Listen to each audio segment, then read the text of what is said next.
E aí pessoal do YouTube, tudo bem com vocês? Hoje eu vou gravar um vídeo aqui mostrando a Drosera capensis, essa linda planta carnívora da África do Sul. É realmente muito bonita e hoje eu vou gravar um vídeo mostrando ela e ensinando como cultivar, mostrando também algumas variações. Pois bem, a Drosera capensis é nativa lá da África do Sul e é uma planta de fácil cultivo e que é muito comum entre os iniciantes.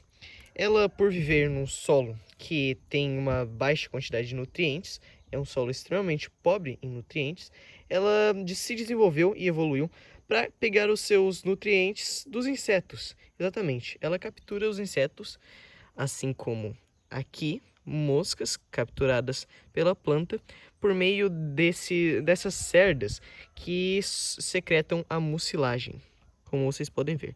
Mucilagem é essa gosminha aqui, essa cola que ela produz.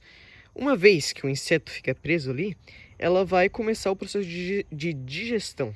O que acontece? Ela é considerada uma planta carnívora ativa, ou seja, ela se move, assim como a Dionaea muscipula. Ela normalmente, ela apenas leva as outras cerdas ao redor em direção ao inseto, onde ele foi capturado. Porém, quando é um inseto grande e está numa posição propícia para a planta fazer isso, ela se enrola no inseto. Assim como aqui ela está dando uma dobrada, assim, como vocês podem ver, ela possivelmente vai se enrolar inteira na armadilha. E aqui temos um outro caso aqui de que ela se dobrou. A planta pode se dobrar completamente, vindo uma ponta a outra enrolada para digerir o inseto. Normalmente isso acontece com insetos maiores, tá bom? A gente também tem outras variações de capensis. Essa daqui é a típica. A típica mesmo, a mais comum que você encontra aí, tá bom? Aqui nós temos uma variação bem semelhante à típica, que é a capensis alba. A diferença dela é que ela não fica vermelha nas folhas. Aqui, como podemos ver, na capensis típica, ela fica com essas cerdas vermelhas, normalmente para atrair os insetos, né? Já a capensis alba não possui essa característica. Ela deixa as folhas literalmente brancas, não são nem transparentes, são brancas mesmo. Por isso o nome dela.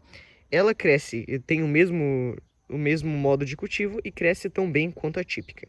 E aqui a gente tem uma outra variação já um pouco diferente, que inclusive acabou de pegar uma mosca. Vejam só. Olha só, essa mosca aqui também não está muito animada. Vamos deixá-la aqui para ela se enrolar. Então, essa daqui é a capensis compact roset ou compact roseted.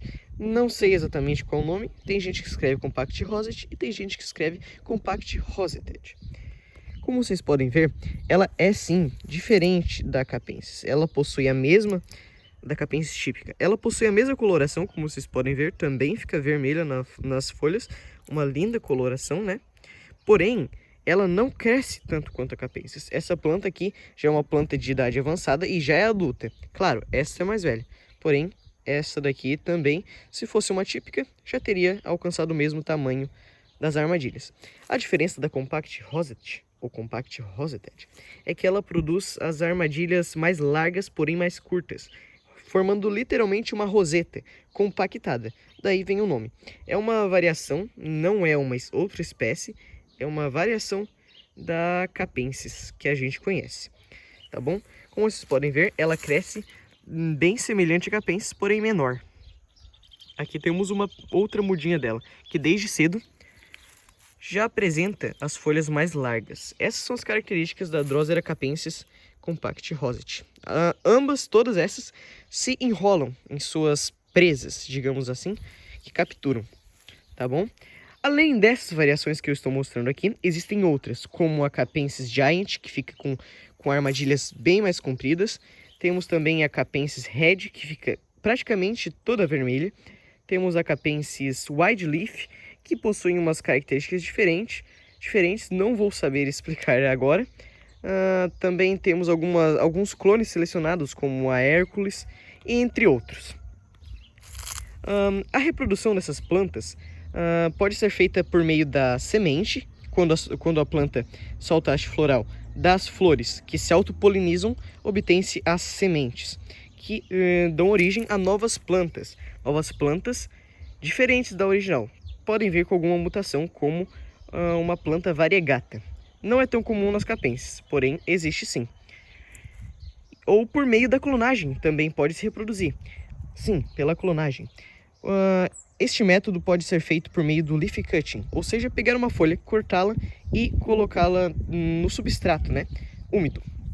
O que acontece é que vai sair uma brotação dali, um clone da planta original, da matriz. Ela também pode ocorrer por meio das raízes, como está acontecendo aqui na minha. Como vocês podem ver, isso são clones, sim, clones dessa matriz aqui, que estão vindo por meio das raízes. Pois é. As plantas clonadas comumente crescem mais rápido do que as que nascem por meio da semente, que germinam, né? Porque a folha, normalmente oferecida, né, vai dar muito mais energia à mudinha nova do que a semente, que vem já com um estoque limitado de energia para a planta germinar, né? Aqui eu tenho um outro exemplo de uma capense típica que foi clonada, isso mesmo. Olha só, já é uma planta grande, né? Já tem uma idade bem grande, porém ela cresceu muito mais vigorosamente do que as outras por semente. Aqui a gente pode ver algumas que nasceram por meio da sementeira, né? Que a planta, quando ela dá a sua haste, as sementes voam por tudo praticamente, tá bom? Aqui, ó, podemos observar uma outra Drosera capense típica muito bonita. Na verdade, um clone daquela dali, exatamente. Essa planta tem um fácil cultivo. Ela gosta de bastante iluminação, muitas vezes com sol direto, porém não sol pleno. Ou seja, não deixá-la no sol o dia todo, pegando o dia todo, né, o sol. Muitas vezes ela se queima se você deixá-la no sol pleno. Aqui eu tenho uma que eu mantenho o sol pleno simplesmente por experiência. Como vocês podem ver, essa planta já é bem velha, tá bom? Dá pra ver ali que ela cresceu um pouco para cima já. Mas é uma planta bem velha que já podia ter bastante tamanho. Porém, como ela fica no sol pleno, ela simplesmente não se desenvolve. Ela normalmente possui uma coloração mais forte, um vermelho mais forte no sol pleno. Porém, não se desenvolve. Muitas vezes queima as folhas, como aconteceu aqui. Estão vendo? Então, o recomendado é deixá-la num ambiente, como numa área que não fique exposto ao tempo. A chuva também pode atrapalhar essa planta. Não vai fazer muito mal, mas pode atrapalhar, e o vento também, como tá pegando aqui. Eu apenas as trouxe para gravar o vídeo mesmo. É recomendado deixá-la tipo numa área que pegue de 4 a 5 horas de sol. A planta vai ficar com essa linda coloração avermelhada e vai se desenvolver muito bem, sem se queimar. A rega dela é muito simples, sempre com água embaixo. Pode colocar 2 dedos num vaso desse daqui, 2 ou 3 dedos. 3 dedos pode deixar. 2 também. O importante é não deixar faltar água. Aqui também deixo normalmente nos 2 dedos, como podem ver a marca aqui. E essa também. Deixo todas juntas, se desenvolvem muito bem, muito mesmo. Como vocês podem ver, sempre vigorosas. Essa planta precisa ser plantada num substrato pobre em nutrientes, ou seja, não pode ser a terra. De jeito nenhum você pode plantá-la na terra, senão essa planta vai morrer praticamente instantaneamente. O substrato deve ser um pobre em nutrientes. Esse que é usado, que eu estou usando, é uma mistura que possui turfa, musgo e perlita. Também possui um pouco de casca de arroz carbonizada. Esse substrato aqui é muito bom para ela, mas você também pode plantá-la facilmente no musgo com perlita, que ela vai crescer muito bem. Normalmente é esse o substrato utilizado, assim como outras misturas de musgo, turfa, perlita e casca de arroz carbonizada. O musgo utilizado deve ser este, o musgo esfagno, ou esfagnum, como queira chamar. Tem que ser este musgo, outro tipo não funciona, tá bom? Esse é o que é utilizado. Você encontra facilmente na internet, assim como a perlita, a turfa e a casca de arroz carbonizada, para o seu substrato. A haste floral delas é recomendado cortar. A haste floral é quando ela solta uma flor para fazer a reprodução, né? Ali, como podem ver, a minha planta tentou soltar uma, porém eu a retirei. Esse processo gasta muita energia da planta. E só é recomendado fazê-lo, deixar acontecer, né? Quando ela já tem uma certa idade, já é uma planta adulta. Porque plantas pequenas podem facilmente morrer. É um processo que exige muita energia da planta. Normalmente elas ficam fraquinhas. Porém, uma planta com esse tamanho, já está praticamente pronta para fazer a sua floração.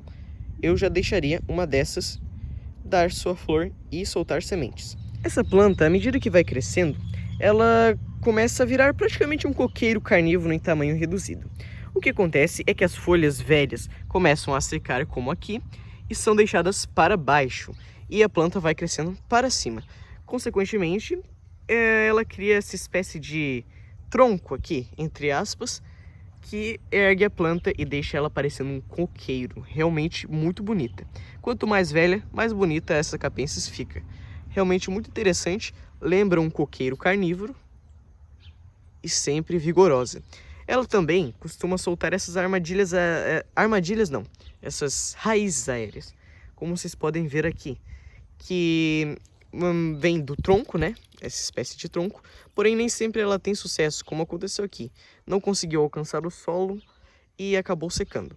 Já essas outras aqui alcançaram, como podem ver. As raízes da base normalmente são bem profundas e densas. Como vocês podem ver aqui, ela já passou do vaso, né? Todas as outras capenses e variações crescem para cima da mesma forma. Como vocês podem ver aqui com essa alba, que já é mais nova que a típica, porém já tem um certo tronco aqui que dá para ver. Olha. E com a Compact Rosette também, assim como com a Red, com a Giant, Wide Leaf e todas as outras variações de capenses. Estão vendo? E cresce para cima. A Compact Rosette fica muito interessante, já que ela fica uma roseta compactada e realmente ela lembra demais um coqueiro. Quanto mais velha fica, mais bonita. Então, pessoal, foi esse o vídeo. Espero que vocês tenham gostado de conhecer as Drosera capensis, essas lindas plantas carnívoras, vorazes. E não se esqueça de deixar o seu like e se inscrever no canal. Até mais, pessoal!